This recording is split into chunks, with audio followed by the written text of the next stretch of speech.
Welcome student, diploma civil second year, third semester. Subject building construction. तो student, आज के subject में हम क्या पढ़ा रहे हैं आपको? Building construction. बिल्डिंग कंस्ट्रक्शन यानी कि भवन निर्माण। और इसका जो हमने टॉपिक लिया है आज, defects removal and the repairs of building. दोष निवारण तथा मरम्मतें। यानी कि हमें किस तरीके से किसी बिल्डिंग में कोई दोष आने पर किस तरीके से हमको उसकी रिपेयर करनी चाहिए। तो ये बहुत इम्पोर्टेंट पार्ट है और हमें समझना चाहिए कि किसी बिल्डिंग में बनाने के बाद में क्या क्या डिफेक्ट्स आ गए हैं, तो उसको हम किस तरीके से उसको रिपेयर कर सकते हैं। तो भवनों का अपक्षय, डिटोरिएशंस ऑफ बिल्डिंग। बिल्डिंग और इसमें प्रयुक्त अनिवार्य सेवाएं जैसे पानी, पीने का पानी, सीवर और इलेक्ट्रिक सप्लाई। तो हम हर घर के अंदर चाहते हैं कि नई इलेक्ट्रिक सप्लाई ज़रूर हो, और जिस घर में इलेक्ट्रिक सप्लाई होगी तो कहीं ना कहीं पीने के लिए पानी की व्यवस्था और नहाने के लिए पानी की व्यवस्था। तो ये हमारी very very most important part है। जब हम किसी बिल्डिंग के अंदर रहते हैं तो एक तो हमारे घर में लाइट आनी चाहिए और कहीं ना कहीं पानी की व्यवस्था भी होनी चाहिए। अब हम पानी की व्यवस्था कितनी भी अच्छी कर लें और लाइट कितनी भी हम अच्छी लगा लें, तो कहीं ना कहीं जब हम इसको यूज़ करते हैं तो कहीं ना कुछ प्रॉब्लम क्रिएट हो जाती है। तो उन्होंने बोला है कि उत्तम ढंग पर निर्मित और उपलब्ध कराई गई हो और यूज़ में आने पर, समय बीतने पर इनमें टूट फूट और हानि होती ही रहती है। बिल्डिंग के कंप्लीट हो जाने के साथ ही इसका डिटोरिएशंस यानी कि अपक्षय शुरू हो जाता है। बिल्डिंग अपक्षय के अनेक कारण हैं। जिन बिल्डिंग की अपक्षय दर, इसके निर्माण स्तर और यूज़ विधि और मेंटेनेंस, रिपेयर की अवधि तथा इस बिल्डिंग के मालिक पर निर्भर करती है। गवर्नमेंट जो बिल्डिंग है वो जनसंपत्ति है और उसका जो भी मेंटेनेंस होता है वो गवर्नमेंट पे डिपेंड करता है। उपयोग बड़ी बेदर्दी से होता है और इसलिए टूट फूट भी अधिक होती है। इसी कारण सार्वजनिक बिल्डिंगों में मेंटेनेंस, इंस्पेक्शंस और डिटोरेशंस तथा मरम्मत लाजमी तथा सदा चलते रहने वाली प्रक्रियाएं हैं। जो भी हमारी कॉमर्शियल या मल्टी स्टोरी या कहीं ना कहीं गवर्नमेंट बिल्डिंग अगर है तो उसमें ज़्यादा से ज़्यादा हमारी हानि होती रहती है, क्योंकि हम लोग ही उसको बेदर्दी से यूज़ करते हैं। जैसे किसी का घर है तो उसकी बहुत साफ़ सफाई रखता है और कोई कमी आने पर उसको तुरंत ही उस दोष को दूर कराना चाहता है। मगर जो गवर्नमेंटल चीज़ हैं वो गवर्नमेंट ही उस पर फोकस करती है और गवर्नमेंट पे डिपेंड करता है कि वो कितनी जल्दी किसी बिल्डिंग में आई हुई डिफेक्ट्स को जल्द से जल्द उसका सही करा सके। तो मरम्मत कार्य, पहला टॉपिक इसमें आता है मरम्मत कार्य। मरम्मत कार्य मीन्स रिपेयर वर्क। तो रिपेयर क्या होती है कि जब कहीं कोई चीज़ टूट फूट हुई, इसको रिपेयर करने को हम सही करने को रिपेयर कहते हैं। सार्वजनिक विभाग के अनुसार सरकारी भवनों का मरम्मत कार्य निम्न 4 स्तर का होता है। नंबर फर्स्ट एक होता है हमारा दैनिक मरम्मत, डे टू डे रिपेयर। एक होता है वार्षिक मरम्मत यानी कि एनुअल रिपेयर। एक होता है चतुर्वर्षीय मरम्मत यानी क्वाड्रेंटल रिपेयर। और एक होता है स्पेशल रिपेयर। तो रिपेयर को इन्होंने 4 भागों में बांटा है। डे टू डे यानी कि पर डे रिपेयर करने को, एक एनुअल, क्वाड्रेंटल्स और स्पेशल।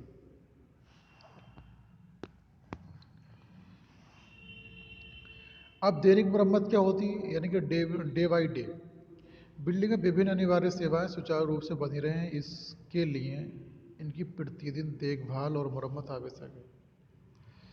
दैनिक मरम्मत के अंतर्गत अवरुद्ध जल पाइप और वो नलों की सफाई, प्रवेश छिद्र निरीक्षण, चैम्बर की सफाई, टपकती जल टोटियों को बदलना, फ्यूज बल्ब तथा टूटे स्विचों को बदलना, पेड़ों के सूखे पत्तों और फुटपाथ के घास की सफाई करना।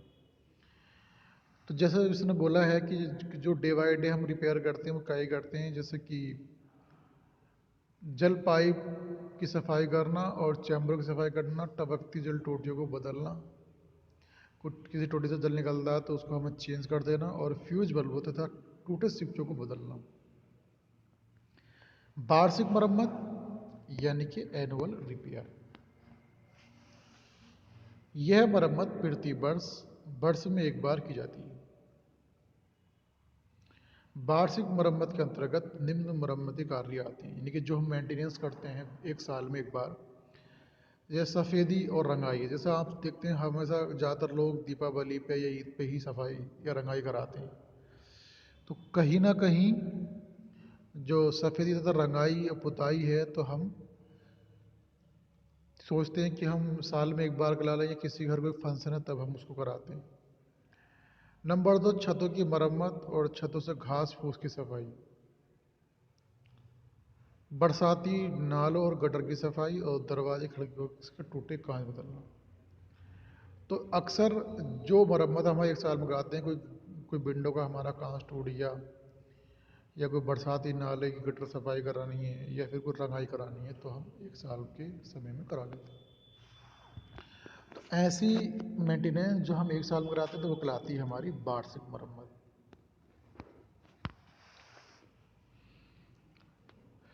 फर्श की छोटी मोटी टूट फूट की मरम्मत, अगर हमारा जो फर्श है कुछ छोटा मोटा टूट गया तो हम उसको मरम्मत कराएं। ये टूटे प्लास्टर की मरम्मत, रिश्ते जल और मल जल पाइपों की फिटिंग की मरम्मत।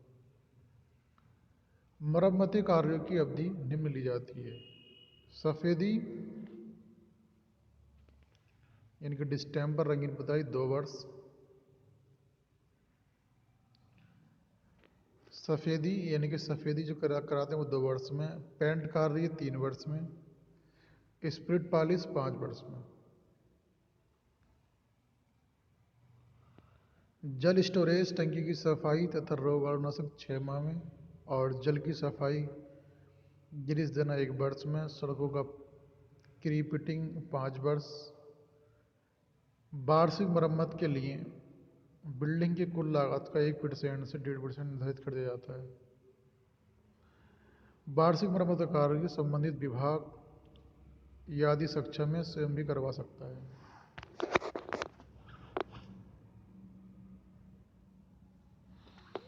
तो वार्षिक मरम्मत के लिए बिल्डिंग की मूल लागत का 1% से 1.5% निर्धारित कर दिया जाता है, और वार्षिक मरम्मत का कार्य संबंधित विभाग आदि सक्षम है स्वयं भी करवा सकता है। चतुर्वर्षीय मरम्मत, यह मरम्मत 4 वर्ष में एक बार की जाती है। अच्छा, चतुर्वर्षीय मरम्मत का मतलब होता है कि 4 वर्ष में हम एक बार मरम्मत कराते हैं। तो यहाँ पे जो टॉपिक था चतुर्वर्षीय, इसका मतलब है 4 साल में एक बार। दीवारों पर सीमेंट पेंट या सनोसम इत्यादि लकड़ी तथा लोहे के कार्य पर रंग रोगन बर्निश, छत्तग्रस्त टीप या प्लास्टर का नवीनीकरण। छत्तग्रस्त टीप और प्लास्टर पर नवीनीकरण आता विशेष मरम्मत। नंबर 4 पता क्या, विशेष मरम्मत। तो विशेष मरम्मत में क्या है कि इस मरम्मत के लिए समय अवधि का कोई बाउंडेशन नहीं है। आवश्यकता होने पर सक्षम अधिकारी की अनुमति से यह मरम्मत कभी भी कराई जा सकती है। इसके अंतर्गत निम्न कार्य आते हैं। नंबर 1, टूटी चौखट और पल्लों को बदलना, अध्ययन की स्थिति में फेर बदल करना। नंबर 2, छत कैंचियों की क्षतिग्रस्त चादरों की मरम्मत, वर्षा बाढ़ से क्षति पहुँचे घटकों की मरम्मत।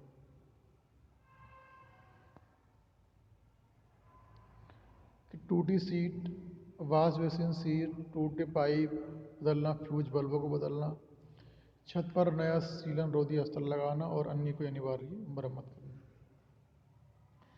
विशेष मरम्मत इसलिए की जाती है कि बिल्डिंग का अपच्छेद यथासंभव हो जाए या यह पुनः मूल स्तर की सेवा प्रदान कर सके।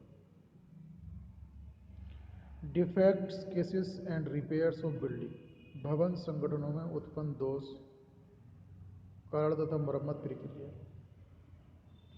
एक भवन के प्रमुख संरचनात्मक घटक निम्न होते हैं। किसी भी बिल्डिंग के कुछ घटक होते हैं। नंबर 1 फाउंडेशन, वॉल्स, छत, फर्श, door and window and ventilation और सोपान।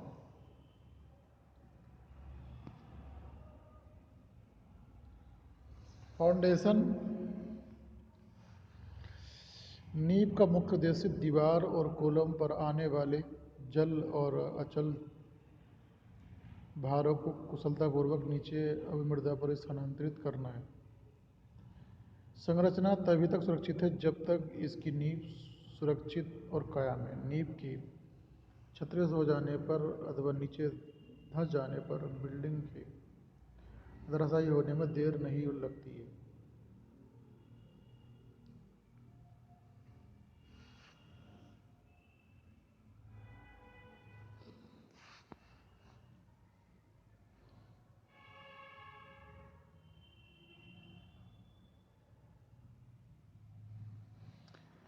अब आप सब जानते हैं जो फाउंडेशन है, तो फाउंडेशन के अंदर क्या है, नीचे पानी आ सकता है, उस पर भी खतरा है। ये हमारी फाउंडेशन में बैठ जाती है।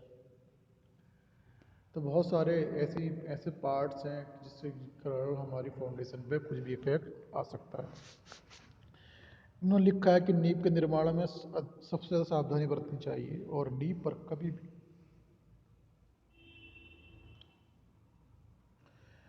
कभी भी डिज़ाइन भार से अधिक भार नहीं डालना चाहिए। अगर बिल्डिंग के ऊपर अतिरिक्त मंजिल का निर्माण करना है तो इसका प्रावधान प्रारंभ में ही हो जाना चाहिए। बाद में नींव सॉइल को अधिभारित करना नहीं है। यदि कोई नींव कमज़ोर पड़ रही है तो अंडरपिनिंग द्वारा उसे अधिक समर्थवान बनाया जा सकता है। बिल्डिंग की नींव में वर्षा जल अथवा निकट में बहती सीवर नाली का पानी हालांकि नहीं घुसने देना चाहिए। बिल्डिंग के चारों ओर एप्रॉन बना देना चाहिए जिसकी ढाल भवन की विपरीत दिशा में रखनी चाहिए। नाले और खाई के किनारों से भवन पर्याप्त दूर बनना चाहिए। अगर ऐसा संभव हो तो भवन के लिए पाइल नींव अपनाई जानी चाहिए।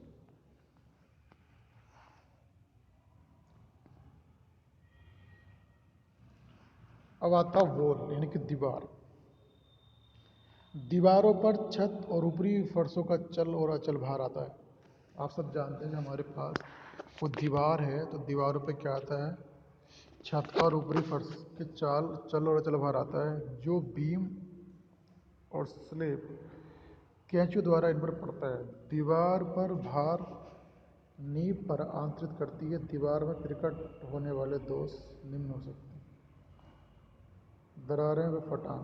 जब अत्यधिक भार और अन्य किसी कारण से नींव की सोइल मृदा नीचे दब जाती है तो नींव के संग दीवार भी नीचे बैठ जाती है। यदि यह अविस्थापन समान रूप से नहीं होती है तो दीवार में ऊर्ध्वाधर दरारें पड़ जाती है जिनके बढ़ने पर दीवार फटकर गिर जा सकती है। जब भारी बीमों का उत्केंद्रक भार दीवार की पूरी लंबाई पर ठीक से ही डिस्ट्रीब्यूट नहीं होता तब दीवारों का फटना या दीवारों का नीचे बैठना या दरार पड़ना। ये क्या पार्ट है, सिर्फ एक सिंपल सा पार्ट है कि जब हम किसी दीवार पे लोड डालते हैं और वो लोड ज़्यादा डालते हैं तो वो दीवार हमारी फट सकती है। दीवार में पड़ी दरार की प्रवृत्ति का अध्ययन करना चाहिए। दरार के ऊपर एक राइस पेपर चिपका देना चाहिए। यदि दरार पड़ रही है तो यह महीन कागज फट जाएगा। महीन दरारें दीवार के लिए इतनी घातक नहीं होती हैं, फिर भी इन दरारों को खुरचकर खोलकर इनके अंदर सीमेंट या ग्राउंडिंग कर देना चाहिए।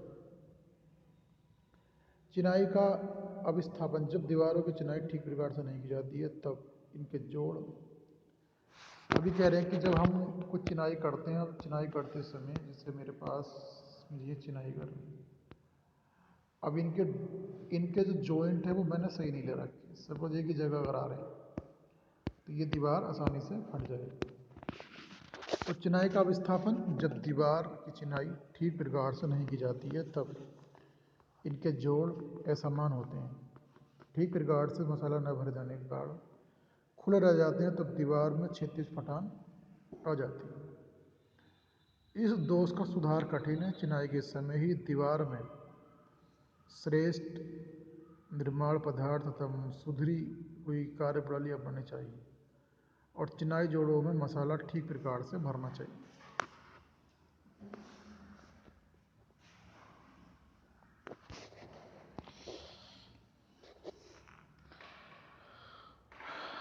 दीवारों पर झुक जाना। चिनाई करते समय दीवारों को ठीक ऊर्ध्वाधर न उठाना और बाहर लटकते हुए अवयवों, छज्जों और मेहराब ढालू छतों के कारण दीवार की एक तरफ झुकने व पलटने की संभावना रहती है। अधिरचना का गुरुत्व केंद्र एक ही ऊर्ध्वाधर रेखा पर स्थित होना आवश्यक है। यदि दीवार एक तरफ को झुक रही है तो इसके पीछे टेक बंदी या पुख्ता रोक लगा देना चाहिए। नंबर 4, दीवारों का सीलन ग्रस्त हो जाना। अब ये तो बहुत आम बात है, आप सभी जानते हैं कि कोई भी दीवार में सीलन आ सकती है। अब इसका हमें कैसा उपाय करना चाहिए कि जो हमारी दीवार में सीलन ना लगे। इसने बोला है, जब दीवारों की चिनाई में ऐसी ईंटों का यूज किया गया हो जो लोना वाली मृदा से बनी हो, तो सीलन आने पर ईंटों में उत्फलन होने लगता है। जो लोना वाली ईंटें होती हैं वो हमारी सीलन के लिए बड़ी जिम्मेदार होती है, इसलिए लोना वाली ईंटें हमें यूज नहीं करनी चाहिए। और ईंट सफ़ेद पाउडर के रूप में से झड़ने लगती है, दीवार कमज़ोर पड़ जाती है और देखने में भी अच्छी नहीं लगती है। ऐसी दीवारों पर प्लास्टर भी नहीं टिक पाता है।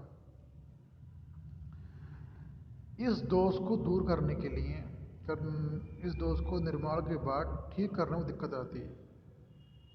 चिनाई में ऐसी ईंटों का यूज़ नहीं करना चाहिए जो उत्प्लन से प्रभावित ईंटों को ब्रश से रगड़कर और साफ करके उस पर नया सीमेंट प्लास्टर कर देना चाहिए।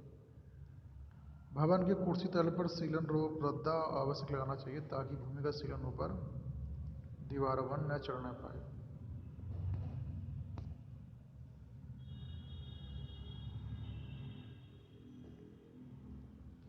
छतें यानी कि रूफ। छत बिल्डिंग का एक महत्वपूर्ण और अनिवार्य घटक है। छत के बगैर खड़ी दीवारों का कोई महत्व नहीं रह जाता। छतों को रखरखाव पर विशेष ध्यान देना चाहिए। छत में पड़ने वाले मुख्य दोष निम्न: दरारें पड़ जाना, यह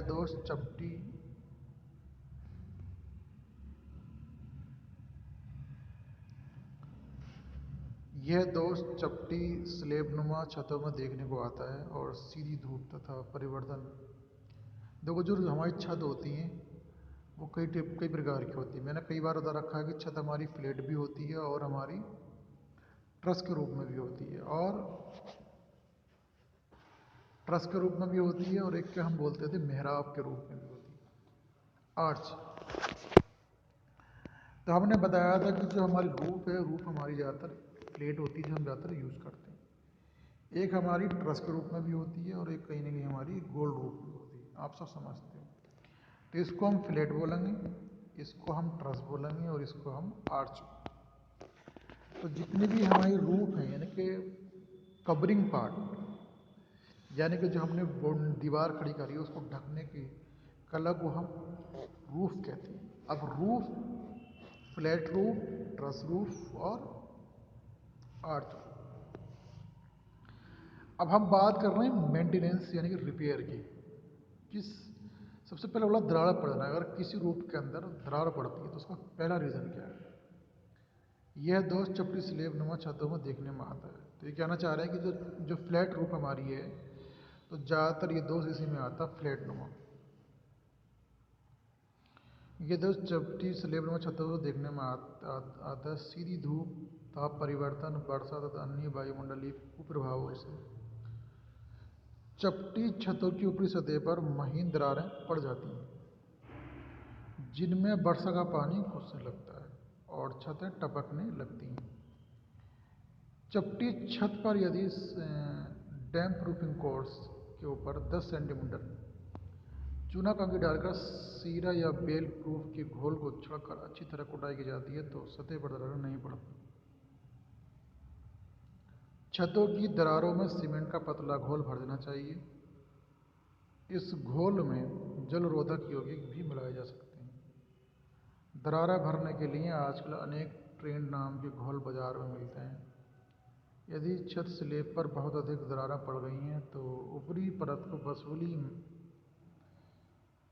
से टाँका लगाकर उस पर चपटी टाइलों का अस्तर सीमेंट मसाले में लगाया जा सकता है।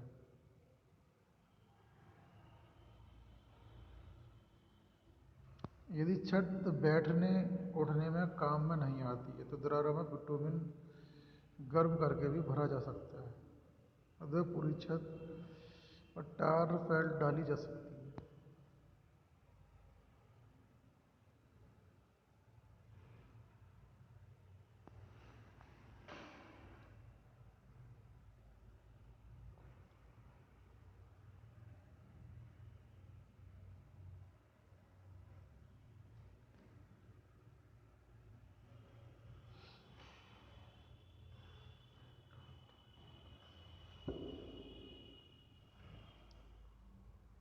वर्षा जल की उपयुक्त निकासी न होना।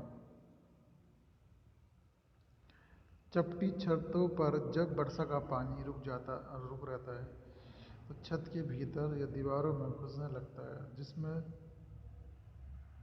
इनमें सिलन आ जाती है और ऊपरी सतह की ढाल पर्याप्त न होने अथवा छत सतह पर गड्ढे पड़ जाने से प्राप्त वर्षा जल रुकने लगती है।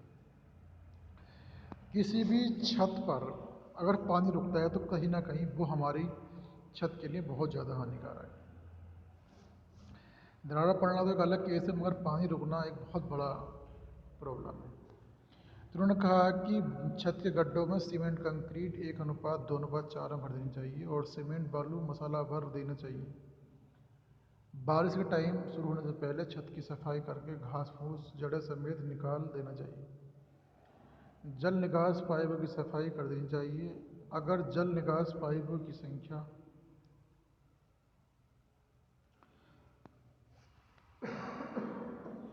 वर्षा जल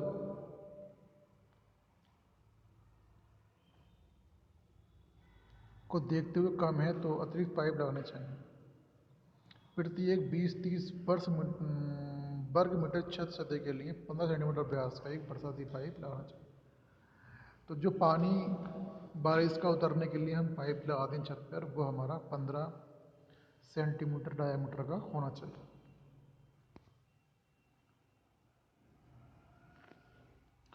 अगर रूफ यानी कि फ्लैट स्लैब पर डाला गया टार फेल्ट कट गया है या उसके ऊपर नया फेल्ट बिछा देना चाहिए।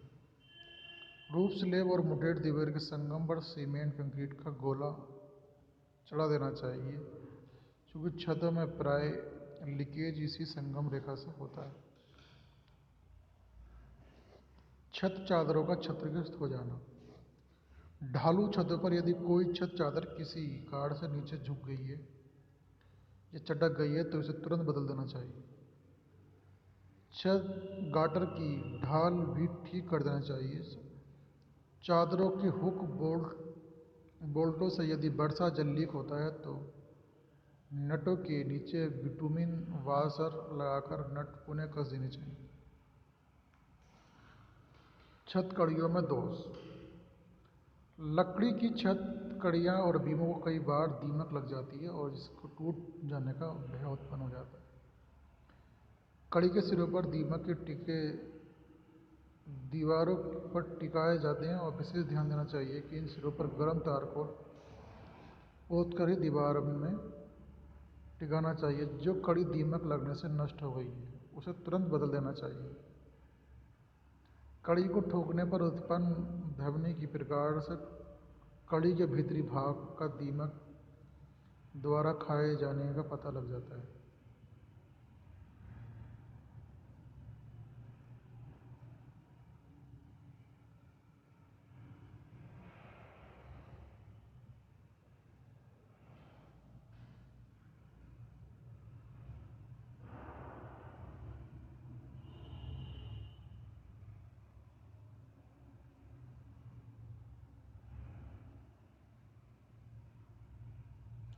ढालू छत पर लगाई गई टाइलों के जोड़ यदि लीक करने लगें तो इनको खुलकर पुनः अच्छी प्रकार से सीमेंट मसाला भर देना चाहिए। यदि टाइलों का चढ़ाव वर्षा की दिशा देखते हुए पर्याप्त नहीं है तो इसे बढ़ा देना चाहिए। रिज और छत ढाल के संगम पर वर्षा जल रुकना नहीं चाहिए।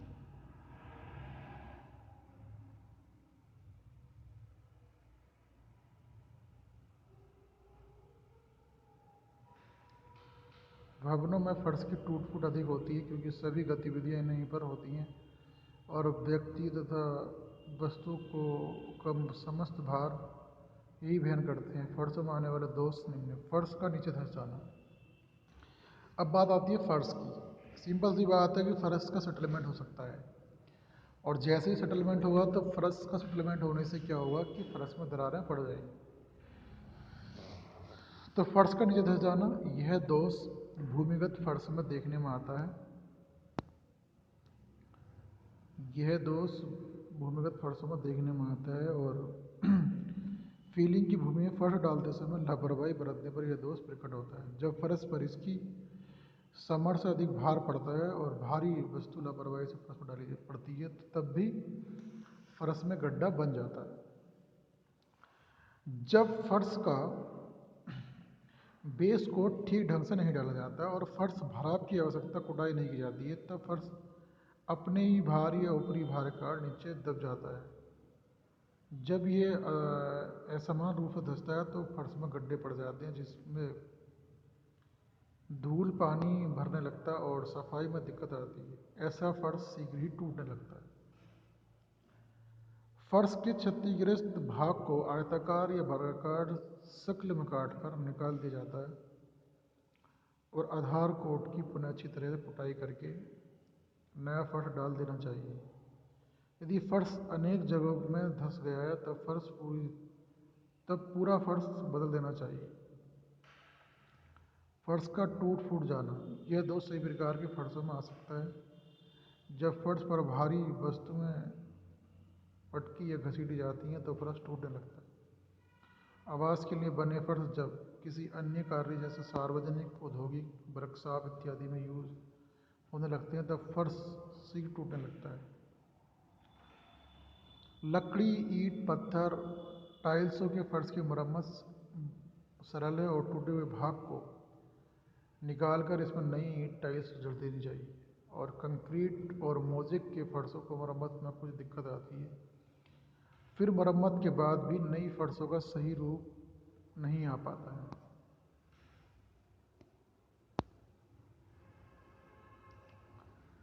अब आता है मेंटेनेंस की प्रक्रिया। कंक्रीट और मोज़ेक फर्श के टूटे हुए भाग को छेनी से पूरी तरह गहराई और चौकोर गड्ढे के रूप में काट लें।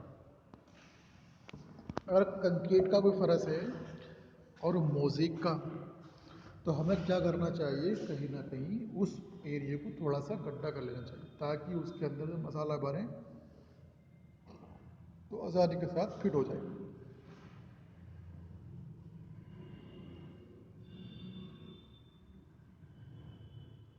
इसकी सफाई करके इसमें सीमेंट का घोल डाल दें। अब इस गड्ढे से पानी फर्श के अनुपात की कंक्रीट भरकर करनी और शीत पट्टी में समतल और शुद्ध कर लें। होने पर पेच की घिसाई करके समतल कर लें और 7 दिन तक तराई करें। अगर फर्श छोटे छोटे भागों में टूटा हुआ है तब सबको मिलाकर एक चौकोर कार्ड बना लें और पूरा पैनल ही निकाल कर नया पैनल डालें। फर्श का सीलन ग्रस्त होना। अगर फर्श में सीलन आती है यह दोष भूमि और फर्शों में प्रकट होता है। तहखानों के फर्शों में भी यदि सुविधाजनक पूर्वक नहीं बनाए गए तो शीघ्र सीलन ग्रस्त हो जाते हैं। फर्श को सीलन मुक्त रखने के लिए भूमि तल और फर्श आधार के मध्य मोटी कड़दार बालू भर देनी चाहिए। फर्श और सीलन मुक्त रखने के लिए भूमिगत फर्श आधार के मध्य मोटी कड़दार बालू यानी सैंड बालू भर देनी चाहिए। यह बालू भराव नमी के ऊपर चढ़ने से रोकता है। निर्माण काल में फर्श के नीचे आधार पर 100 से 70 700 गेज की प्लास्टिक की झिल्ली दबाने से भी सीलन का ऊपर चढ़ना रुक जाता है।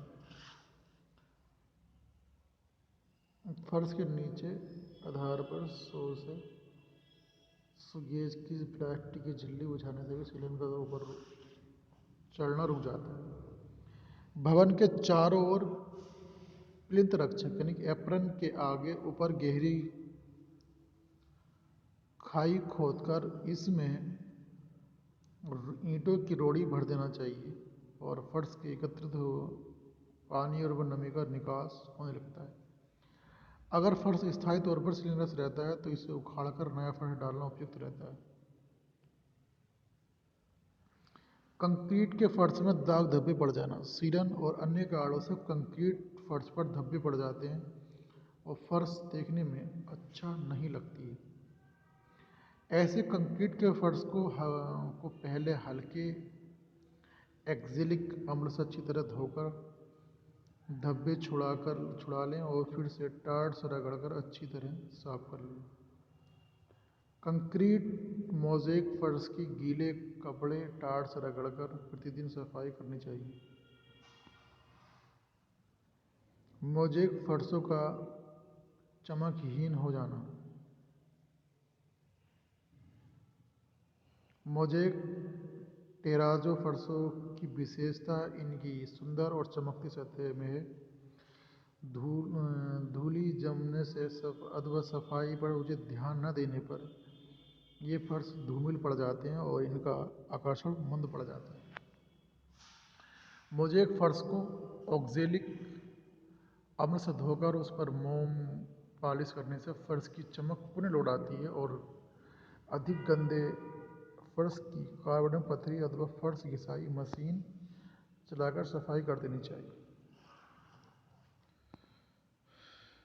तो इनका इसमें सब कहने का जो ओवरऑल एक कंक्लूजन है सिर्फ यही है कि जो अगर हमें किसी फर्श में परमानेंटली अगर सीलन रहती है तो हमें उस फर्श को उखाड़ देना चाहिए और फिर दोबारा उस पर फ्लैट डालना चाहिए।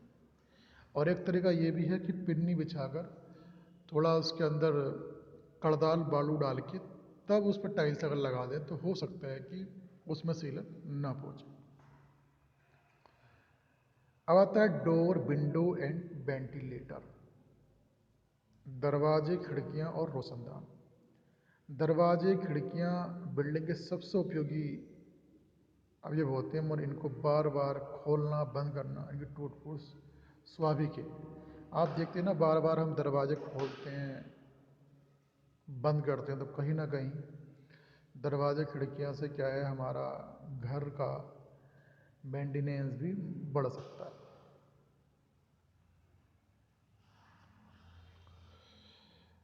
तो लकड़ी की चौखट और पल्ले वैसे भी चिनाई और या कंक्रीट की भांति समर्थवान या अधिक आयु वाले नहीं होते हैं। पल्लों का लटक जाना। दरवाजे खिड़कियों में ये एक सामान्य दोष है। जब पल्ले अत्यधिक भारी होते हैं तो दरवाजे खिड़कियों के पल्ले बाहरी सिरे की तरफ नीचे की ओर लटक जाते हैं और फर्श से टकराने लगते हैं तो इनसे को खोलने बंद करने में दिक्कत आती है। पल्ले मीन्स लेफ्ट मीन्स कोई जो किवाड़ होती है। पल्लों को चौखट से अवरुद्ध करने के लिए मजबूत और उपयुक्त संख्या में कब्जे लगाने चाहिए। यह प्रति पल्ला 3 से कम नहीं होना चाहिए और IS द्वारा मान्य होनी चाहिए। कब्जों में सभी छेदों में पेच कसने चाहिए। लटके हुए पल्ले को खोलकर इसमें अतिरिक्त कब्जा डाल दें और अधिक लंबे पेंच कस दें। पेंचों को ठोकना नहीं चाहिए बल्कि इन्हें पूरी लंबाई तक पेचकस अच्छी तरह कसना चाहिए। चौखटों पल्लों को खुल जाना।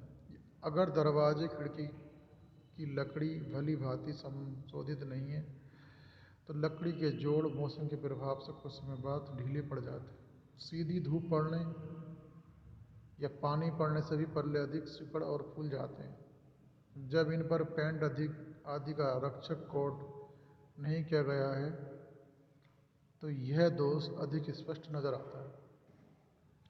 डोर विंडो के लिए अच्छी किस्म की उपचारित प्रकाष्ठ यूज करनी चाहिए।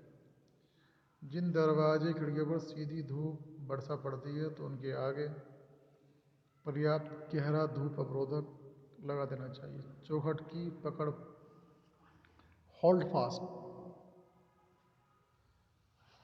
चौखट की पकड़ पत्ती यानी कि होल्ड फास्ट ढीली पड़ जाना। लापरवाही के कारण अध्वधक के दरवाज़ा खिड़की बंद करने पर इसकी चौखट पर दाब पड़ता है और पकड़ यानी होल्ड फास्ट हिलने लगती है। इससे चौखट पल्लों सहित उखड़ने लगती है और तेज हवा के टकराने से भी पल्ले चौखट से भिड़ते हैं। हिलती हुई चौखट को स्थिर करने के लिए इसकी पकड़ पत्तियों को चिनाई कंक्रीट में अच्छी तरह जाम कर देना चाहिए और पल्लों के पीछे स्टॉपर या क्लेट लगा देना चाहिए।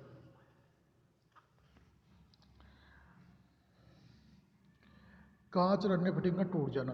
डोर विंडो पर हम ISI मार्का की फिटिंग लगानी चाहिए और कांच ISI मार्का की फिटिंग लगानी चाहिए। कांच को लकड़ी की बीडिंग द्वारा अच्छी तरह पैनल में जोड़ देना चाहिए।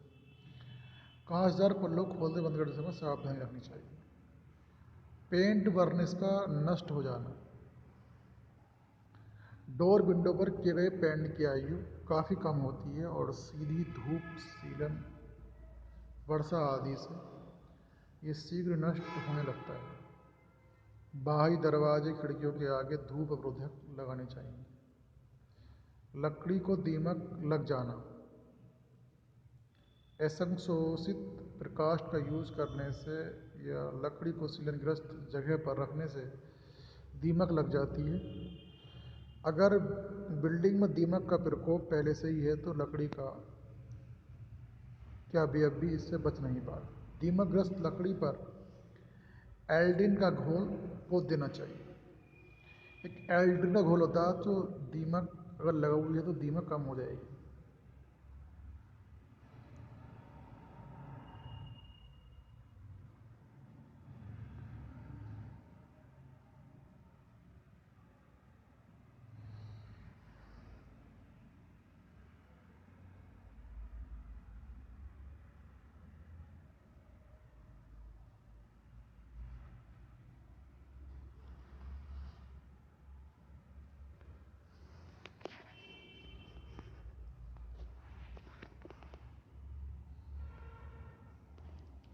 असंशोधित प्रकाश का यूज करने से अथवा लकड़ी का को सीलनग्रस्त कर जगह पर रखने से दीमक लग जाती है और अगर बिल्डिंग में दीमक का प्रकोप पहले से ही है तो लकड़ी के अवयव भी इससे बच नहीं पाते। दीमकग्रस्त लकड़ी पर एल्ड्रिन का घोल पोत देना चाहिए। यदि फिर भी दीमक समाप्त नहीं होती है तो क्षतिग्रस्त भाग को काट कर निकाल देना चाहिए।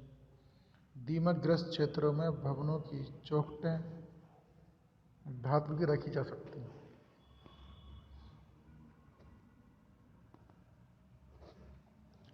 अब आता है स्टेयर केस यानी कि सोपान। जीना यानी कि जो स्टेयर केस है वो ऊपरी मंजिल तक पहुंचने के लिए सबसे उत्तम और सरल साधन है। ऊपरी मंजिल तक जाने के लिए भी और आने के लिए। जीना बिल्डिंग की ऊपरी मंजिलों तक पहुंचने के लिए एक सबसे उत्तम और सरल साधन है। अगर जीना कक्ष ठीक ऊपर से प्रकाशित है और राइस ट्रेड का अनुपात ठीक है तो जीना दोषमुक्त समझा जाता है। जीना कक्ष ठीक प्रकार से प्रकाशित है और जीने की नोजिंग पर अधिक ध्यान देना चाहिए। नोजिंग, यदि यह टूट गई है अथवा उखड़ रही है तो इसको तुरंत मरम्मत करनी चाहिए। जीने की फिसलन नहीं होने चाहिए। जीने में जो है फिसलन भी नहीं होनी चाहिए। अदर रिपेयर्स, अन्य मरम्मत। छत में पंखे का हुक लगाना। अगर छत स्लैब डालते समय पंखे के हुक डाल दिए जाते हैं तो ये उत्तम रहता है। फिर भी जहाँ पर पंखे का हुक गाड़ना हो वहाँ स्लैब की तलों में इतना खांचा इस प्रकार काटा कि मुख्य प्रबलन छड़ के ऊपर तक छिद्र बन जाए।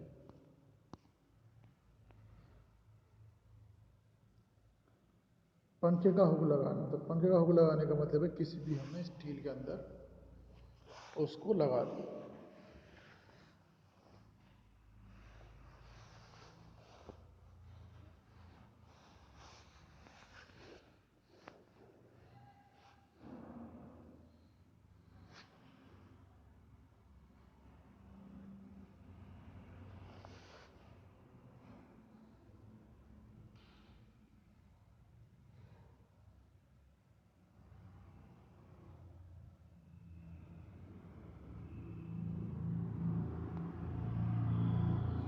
दीवार की रिक्तिक ओपनिंग के चैम्बरों में जहां होल्ड फास्ट चित्र करने हैं, चिनाई में उपयुक्त गहरे होल्स काट लें और खोखल होल्ड फास्ट के माप के अनुसार 10 सेंटीमीटर 15 सेंटीमीटर माप की, जिनकी गहराई 15 सेंटीमीटर 20 सेंटीमीटर तक ली जाती है। अगर चौखट की सिल नहीं है तब पोस्टेड जो फर्श के दबाए जाने हैं उसके लिए भी गहरा गड्ढा खोद दें। इस सभी गड्ढों में यह मलबा ढीला मसाला निकालकर साफ कर दें। तो ये बता रहे हैं किस तरीके से हमें पंखों के लिए जो एक हुक लगाते हैं कैसे लगाना चाहिए। होल्ड फास्ट चौखट का बेक और जो चिनाई के संपर्क में आनी है तो 2 गोल कील गरम कोल टार के कर दें और सूखने पर चौखट में मजबूती से हस्त करते हुए इसे दीवार रिक्तिका में सीधा खड़ा कर दें और दोनों तरफ ब्रेसिस लगा दें और साहुल से चौखट के ठीक ऊर्ध्वाधर होने की जांच कर लें। चौखट को दीवार की एक फलक से रिबल छोड़कर लगाएं। जब चौखट ठीक अपनी स्थिति में खड़ी हो जाए तो सभी होल्ड फास्ट की खोखलों और सील छिद्रों में सीमेंट कंक्रीट मसाला 1:3 अच्छी तरह भर दें और दीवार सतह की संपूर्ति कर दें। यदि जैम पर प्लास्टर हुआ है तो उसी मसाले व मोटाई का प्लास्टर कर दें। चौखट और होल्ड फास्टों के सेट हो जाने पर 1 दिन बाद चौखट पर लगी टैगें निकाल दें। चौखट में पल्ले क्यूरिंग पूर्ण हो जाने पर 7 दिन बाद लगाया जाए।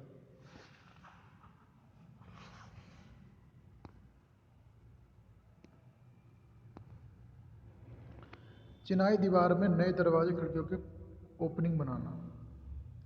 नए दरवाजा खिड़की लगाने के लिए जिस स्थान पर दीवार में खोखल बनानी है उस स्थान को ध्यान से रखें और सुनिश्चित कर लें कि खोखल बनाने के बाद भी दीवार अपनी स्थिति में सुरक्षित खड़ी रहेगी। यदि उस स्थान पर किसी छत धरण का सीधा भार दीवार पर आ रहा है तो उस भार को बीम के नीचे खड़ी टेक लगाकर दीवार के पाड़ में जब तक दीवार में दरवाजे खिड़की की लिंटर न लगाए जाएं, दीवार की मोटाई समांतर भी पड़ी टेकें लगा दें। चिनाई का जो भाग काट कर निकालना है दीवार की दोनों फर्कों पर उसमें निशान लगा लें। डोर विंडो के ऊपर डाले जाने वाले लिंटर की मोटाई भी ध्यान में लगाएं। दीवार की तुड़ाई कटाई रूप ऊपर से नीचे की ओर की जाती है। खोखल की साइडें दीवार समतल के लंब समांतर रखें। जहां चौखट में होल्ड फास्ट आने हैं वहां दीवार में अतिरिक्त कटाई करके खांची करें। दीवार में खोखल तैयार हो जाने पर सबसे पहले निर्धारित ऊंचाई पर लिंटर डालें और यह प्रबलित कंक्रीट, लकड़ी का मोटा पाटा, इस्पाती धरन हो सकता है। पहले इसकी एक तरफ की लंबाई वाली फलक खुली रखें और अब रिटायरिंग करके आधी लंबाई में कंक्रीट भर दें। इसके बाद शेष भाग में भी कंक्रीट लिंटर के साथ इन्हें तराई करें।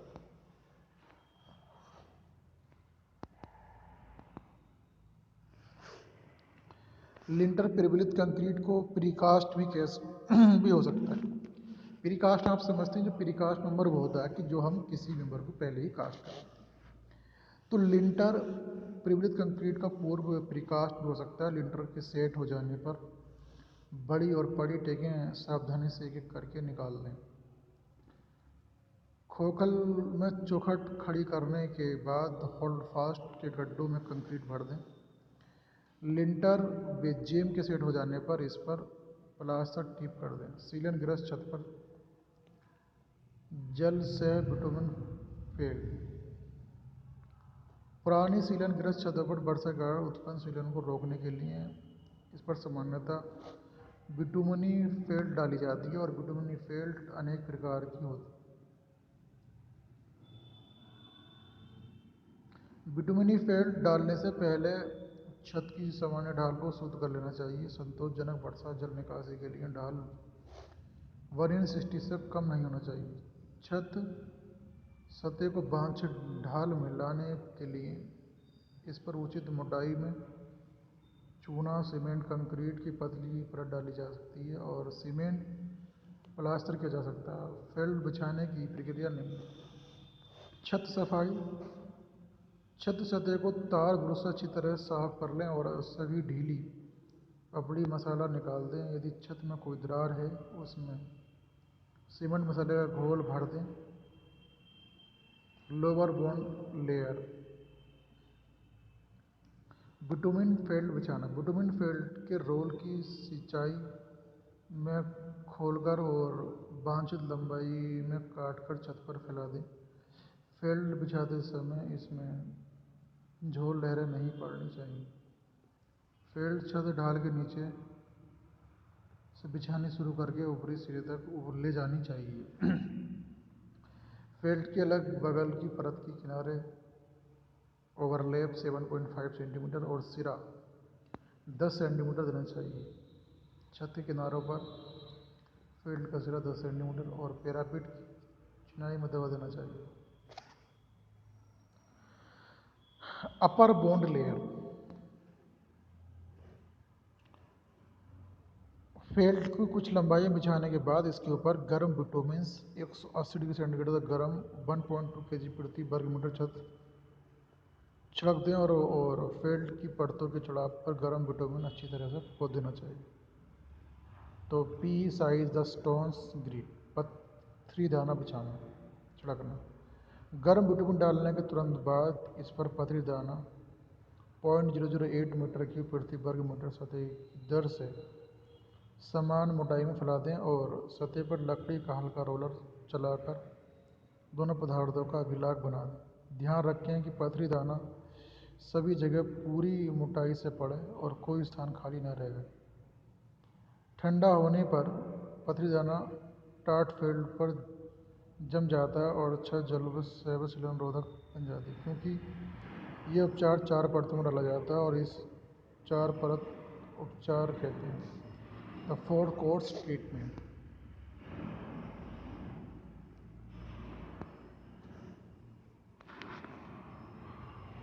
गुनाइटिकार द्वारा क्षतिग्रस्त प्रबलित कंक्रीट कॉलम की मरम्मत। तो repairs of damage RCC column beam. Repairs of damage RCC column and beam.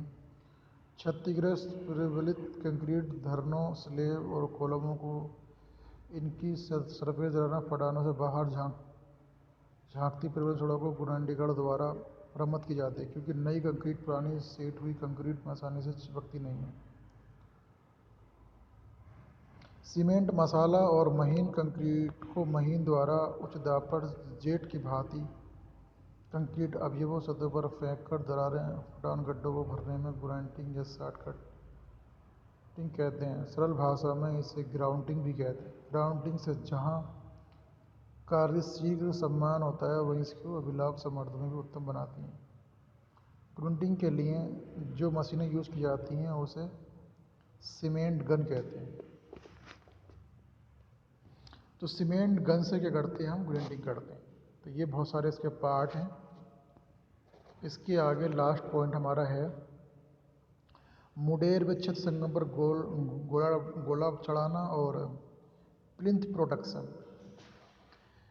वर्षा जल बाहरी पानी को बिल्डिंग की दीवारों के साथ साथ एकत्र होने से रोकने के लिए इसके चारों तरफ खड़ी ईंट, सीमेंट, कंक्रीट की पट्टी डाली जाती है, जो इसे प्लिंथ रक्षक कहते हैं। कंक्रीट का रेशियो 1:3:6 मोटाई। कंक्रीट के नीचे आधार के रूप में 75 मोटी ईंट बिछाई जाती है। सोपान की नासिका की सुरक्षा, नोज प्रोटेक्शन। जीने के कदमों की नोजिंग अक्सर ठोकर लगने पर टूट जाती है और भारी वस्तु नीचे जीने से उतरते समय चढ़ाते समय भी टूट जाती है, जिससे कदमचों की सुंदरता चली जाती है। नासिका की सुरक्षा के लिए इस पर एल्युमिनियम की एल प्रकार की पट्टी जड़ दी जाती है। पट्टी के नीचे बिटुमिन फील्ड का टुकड़ा रखा जाता है। पट्टी की पेंच द्वारा कदमचे से जुड़े जाते हैं और इसे पार्श्व दीवारों से 75 mm तक भी दबा दिया जाता है।